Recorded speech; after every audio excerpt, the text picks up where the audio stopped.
এই সংসারটা কিন্তু তোরও আমারও, তবে সবার আগে হচ্ছে তোর, যেহেতু তুই সবার আগে এসেছিস এই সংসারে।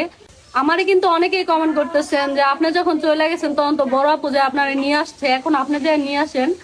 আপনাদের বড় আপু কিন্তু আমার বাবার বাড়ি চিনতো, এই কারণে যে আমার নিয়ে আসছে, আর আমি ওর বাবার বাড়ি চিনি। ও তো ওর বাবার বাড়িতে যায় নাই, ও গেছে ওর কোনো আত্মীয়ের বাড়িতে। এখন আমি তো আর ওর আত্মীয় কোনো কোনো আত্মীয়ের বাড়িতে আমি যাই না, বা নয়ন এরকম যায় না, চিনেও না। তো ওরা আমি অনেকবার কল দিছি যে ফোনটা রিসিভ কর। কালকে একটা ভিডিও বানাইছি যে ওটা দেখে হয়তো কলটা রিসিভ করবো, ও তারপরও রিসিভ করতেছে না। আরেকটা কথা বলি, ও কিন্তু আমার টেনশনটা করতেছে না যে এই যে আমি এখন হচ্ছে প্রেগনেন্ট, আমার কিন্তু কেউ নাই। আমি কিন্তু আমার ফ্যামিলির সবাই সাইডে অগ দুজনের হাত ধরে আয়া পড়ছি।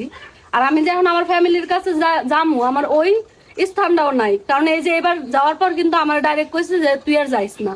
তারপর আমি ওর মুখের দিকে তাকায় আমি আয়া পড়ছি সবাইরে ওভারটেক কইরা। তো এখন আমার এই অবস্থাও ফালাই থুয়ে গেছে।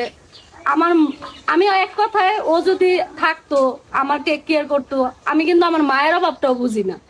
কারণ ও যেভাবে আমার টেক কেয়ার করে, আমার সবসময় খোঁজ খবর রাখে, আমি কি খামো কোন জিনিসটা করবো, মানে সব সময়। আমি এটা কোনোদিনও কমো না যে ও আমার লেগে করে না, ও আমার লেগে যথেষ্ট করে। মানে এটা হয়তো আমার একটা বড় বোন থাকলেও করতো না। তোর কাছে আমার একটাই অনুরোধ, আমার ফোনটা অন্তত রিসিভ কর। তুই কই আসিস আমারে ক, আমি যাই।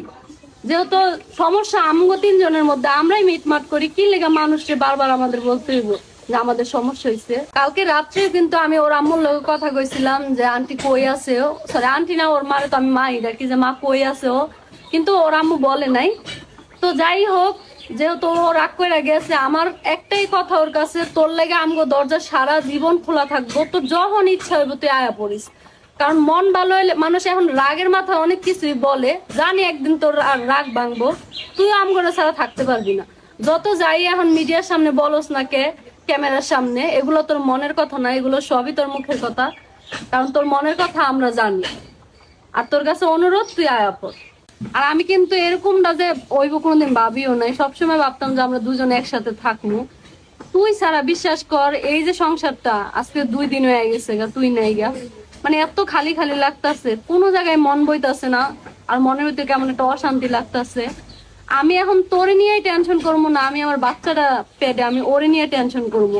আমার মানে এক একটা দিন যেতেছে আমার টেনশন শুধু বাড়তাছে যে কি হইব। আমার অনেক খারাপ লাগতাছে।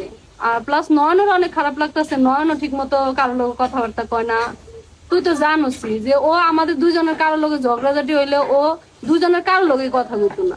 তো সেম এখন ও আমার লোকে কথা বলতেছে না, আমার লোকে কথা বলার মতো কেউ নাই এখন।